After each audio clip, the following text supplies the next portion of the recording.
Hi everyone, this is going to be a brief informational video. This is Rebecca with Simply Scrap Happy, and thank you for joining us.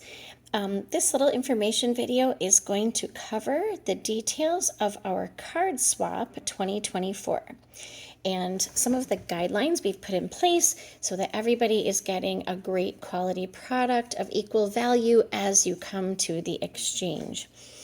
So I'm holding my first sample, and we'll just talk through kind of some things about this card and where it came from. So if you were to go online to simplyscraphappy.com, you'll find my Crafted by Grace blog, and the most latest post is the card swap post. So pretty much all your information is here if you read through it. But if you look here at this first diagram, this is from our annual catalog. Page 22 and page 23, I believe, in that area have a whole bunch of samples, and I've taken the first section, the first 10, I believe there's 22 altogether, that you can craft from. So these are little sketches. They don't give detailed measurements or anything like that. So I've painted in some of the details, and if you're having trouble with any of that, please don't hesitate to ask me about it. But as you can see, my card comes from this sketch right here. Okay, sketch number 5 right here is my card. And you can see it's almost identical, all right? Embellishments are not a part of this card, but embellishments are a part of our swap, which you'll see in just a moment. So you can see my embellishments weren't there, but they are on this one. I've also added a mat here. That just worked better with this design and the balance of colors, so I could have that cardstock element and be able to bring the white back in. That's a nice design feature, right? And I liked it better. I did first stamp on the brown, but then I decided that I really didn't care for that. I believe that's pecan pie color. I really didn't care for that, and it wasn't standing out enough, and so I brought the dark blue back in. I think it's Misty Moonlight, and the white paper, and that helped. It's actually not white. It's actually another pattern paper you can see. Just used a little strip of the back of one of these. So there is my card, and you can see I followed it. Now, right here, something to note. This is the pattern, and you'll see the background paper on that is angled, right? There's an angle. And so this one is a nice variation, and I like this card very much, but I just wanted to point out modifications to the design that are, you know, any changes like that don't follow the pattern are not acceptable for the swap. So we want to make sure to follow the pattern as closely as we possibly can when we're doing a swap. And then when you want to make cards going forward, you have this idea. You can make all the cards you want for yourself in the pattern. You may find yourself using variations of this over the years in lots of different ways. But for the swap, we do follow this exactly and make 10 identical cards. Okay, so the next thing you're going to see on this blog post that leads us through here are some participation details. Okay, so you will see each participant chooses a pattern, and so of these I will make a post, but we already have spoken for number 3, number 5. Sorry, I should say who is doing them, but Missy Davis, number 3, myself with my number 5 there that I already did. My sister did design 7, and Jen Orbaker has chosen 9. So Pat is remaining, and you'll need to choose from any of the others. 1, 2, 4, 6, 8, or 10 are all available. Okay, so we'll each take one of those designs, and then hopefully we will continue doing card swaps going forward, and we can do them all. Or maybe you'll play at home and make some on the other designs, which would be amazing. Okay, So each participant chooses a different unique design. And then the tip here is use a mock-up. I said make a mock-up before cutting the paper. So what I found as I was working was I needed to make the measurements ahead. So this is just a little photo of my board, and I used some of the scraps and I started making little notes because at first I had things too big and they really didn't work, and I realized I should have made a mock-up on paper first before cutting the cardstock and pattern paper. So that's exactly what I did with my sister. So when she did hers, because I was a guinea pig first, when we did this together to figure out, we took our 4 1/4 by 5 1/2 card base. Okay, we used that measurement to start. Got a piece of paper that's the same size as that, which is just a 1/4 sheet of copy paper, right? It's exactly the same. That's a 1/4 sheet of copy paper. So we just folded that. And then we started drawing, okay? And we got it worked out where we started guessing. Is this about 2 inches?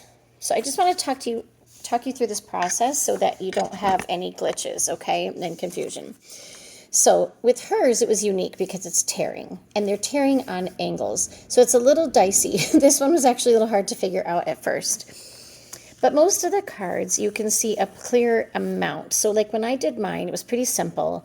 I did get it wrong, though, and I wished I would have done a mock-up, and I adjusted it, after I had started cutting. I made a change. So we kind of looked, and we know this is 5 1/2. The height of this card is 5 1/2. We're all doing the same size. If the height is 5 1/2, then 2 3/4 is the halfway part. So we knew that this piece of paper is probably about 2 inches, okay? So that's kind of how we went about. And these papers, all the 3 ripped ones, needed to come up to half the card, which would be 2.75. So this is kind of the way, we looked at it after we realized it was more like 2 1/2 once we started putting one together. So it really, really helped to kind of figure out maybe this is 1.5 inches or 1 inch wide. We kind of made some guesses. And then we just went ahead and made it with copy paper. So we didn't waste any of our precious pattern paper. I'll back up here. We went ahead and made this, and we laid it right down on the cutting board or the Versamat.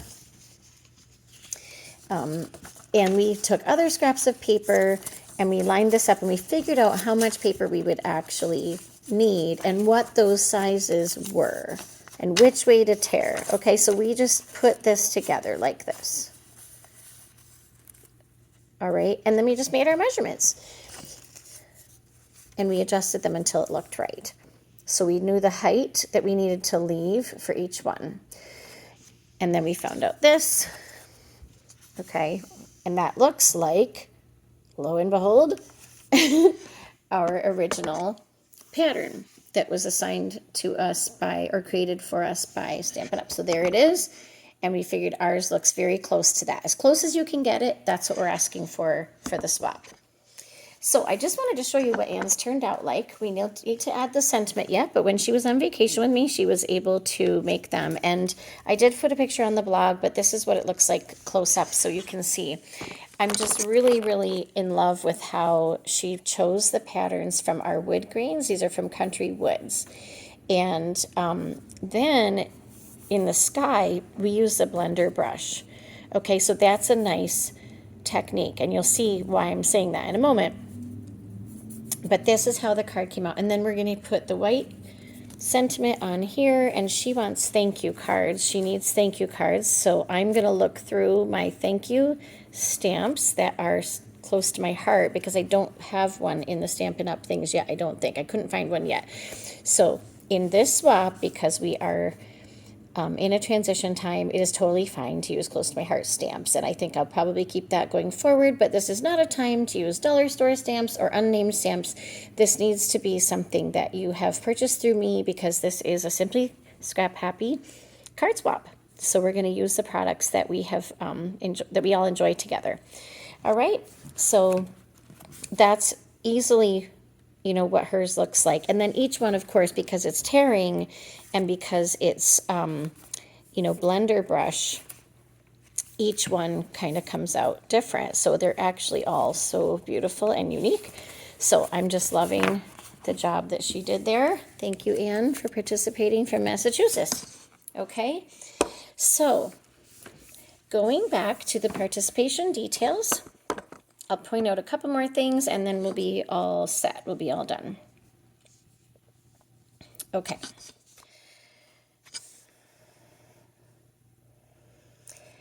So that's the tip to make a mock-up before actually cutting your paper. I really think that will help you. Then it says last day to sign up is August 16th. I do believe we have everybody signed up. I just don't know which pattern you want to do, Pat. And Missy brought up a good point. She asked, what sentiment?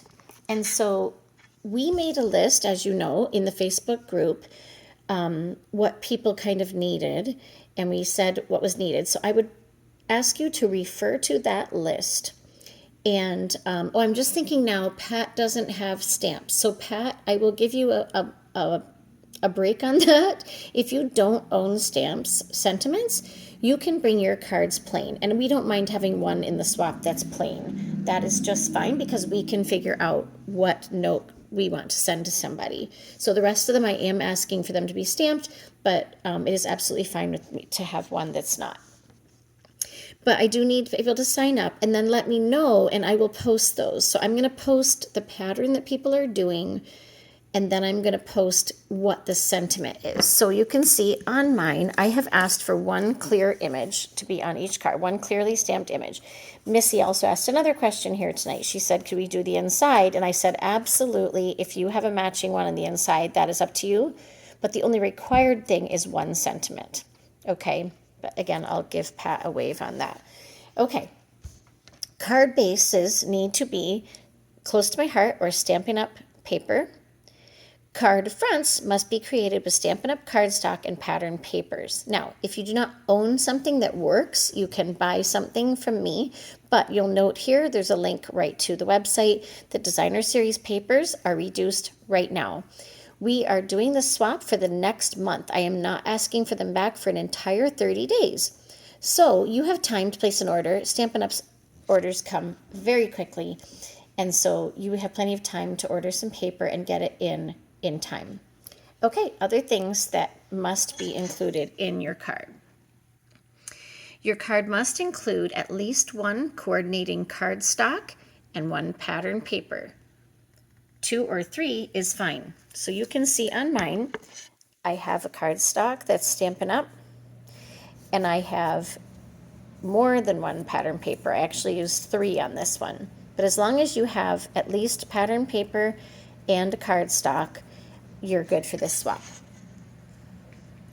Must include one clearly stamped sentiment. I already went over that with CTMH or Stampin' Up stamps only, please. Include 1 to 3 embellishments. Okay, so you can see embellishments are anything you're adding on for texture. Okay, so I think bling is another good word for it. I have added a little thread here, and then I have added, this could be any number of things. These could be adhesive gems or adhesive metals.